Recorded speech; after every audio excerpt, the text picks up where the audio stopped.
Hello বন্ধুরা, Shweta village food cooking চ্যানেলে আপনাদের সবাইকে আবারও স্বাগত। আশা করছি আপনারা খুব ভালো আছেন এবং সুস্থ আছেন।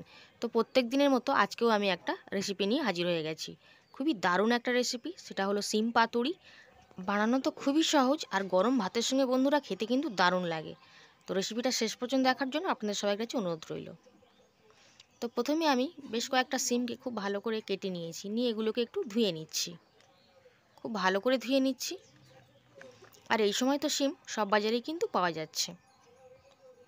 তো এবার কড়াতে তেল দিয়ে দিয়েছি। তেলটা দিয়ে প্রথমে শিমটা ভেজে নেব, তাই শিমটাকে দিয়ে দিলাম। এবার খুন্তিটা দিয়ে উল্টে পাল্টে নেড়ে চেড়ে কিন্তু ভেজে নিতে হবে।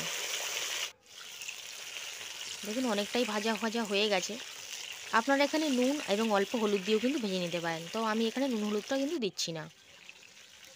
বেশ কিছুক্ষণ ধরে আমি শিমটাকে খুব ভালো করে কিন্তু ভেজে নিয়েছি। শিমটা ভালোভাবে ভাজা না হলে খেতে কিন্তু ভালো লাগবে না।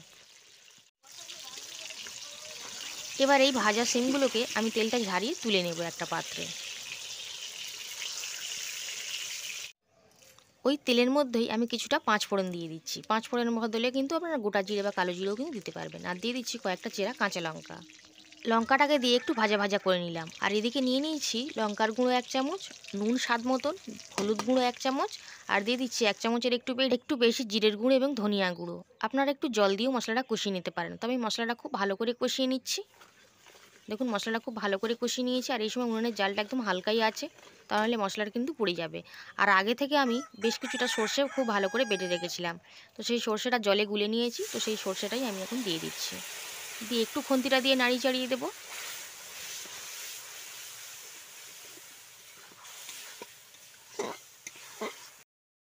এবার আমি পরিমাণ মতন জল দিয়ে দিচ্ছি। জলটা কিন্তু অল্পই দেবো, বেশি কিন্তু দেওয়ার দরকার নেই। তাই আমি 1 বাটি পরিমাণে জল দিয়ে দিলাম। দিয়ে উনানের জালটা এবার বেশি করে দিয়ে দিচ্ছি, আর ঝোলটাকে একটু ফুটতে দেবো।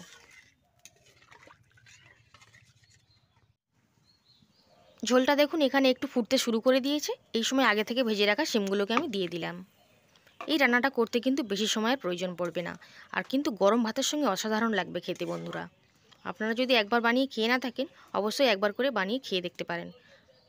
আশা করছি আপনাদেরও কিন্তু খুবই ভালো লাগবে। এবারে আমি একটা ঢাকনা দিয়ে ঢেকে দেব, দিয়ে কিছুক্ষণ বেশ ভালো করে ফুটিয়ে নেব। 10 থেকে 15 মিনিট পর ঢাকনাটা আমি খুলে নিয়েছিলাম। দেখুন এখনও অতটা ভালো হয়নি, মানে ঝোলটা একেবারে মরে যায়নি, এখনও রয়েছে। তো রেসিপিটা একদম কিন্তু মাখো মাখো টাইপের হবে, তাহলেই কিন্তু খেতে বেশি ভালো লাগবে।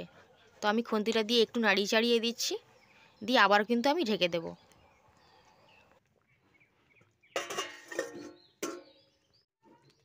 আরও 10 থেকে 15 মিনিট পর ঢাকনাটা আমি খুলে নিয়েছিলাম। ঝোলটাও আমার একদম মরে গেছে, মানে একদম মাখা মাখা মতন হয়ে এসছে। এই সময় আমি 1/2 চামচ মতন চিনি দিয়ে দিলাম। যদি মিষ্টিটা আপনাদের পছন্দ না হয় তো নাও দিতে পারেন, কিন্তু আমার মনে হয় মিষ্টিটা দিলে একটু খেতে ভালো লাগবে। আর একটু ঝালও কিন্তু আমি বেশি দিয়েছিলাম। এই শিম পাতুরিতে একটু ঝাল বেশি দিলেও ভালো লাগে। এখন আমি কড়াই থেকে একটা পাত্রে নামিয়ে নিচ্ছি। কড়াই থেকে একটা পাত্রে নামিয়ে নিয়েছি। দেখুন কতটা সুন্দর দেখতে লাগছে। আর একটু ঠান্ডা হয়ে গেলে কিন্তু আরও মাখো মাখো হয়ে যাবে। আর রেসিপিটা অসাধারণ লাগে বন্ধুরা, গরম ভাতের সঙ্গে তো দারুণ লাগে। আপনারা খেয়ে না থাকলে একবার হলেও কিন্তু বানিয়ে খেয়ে দেখতে পারেন।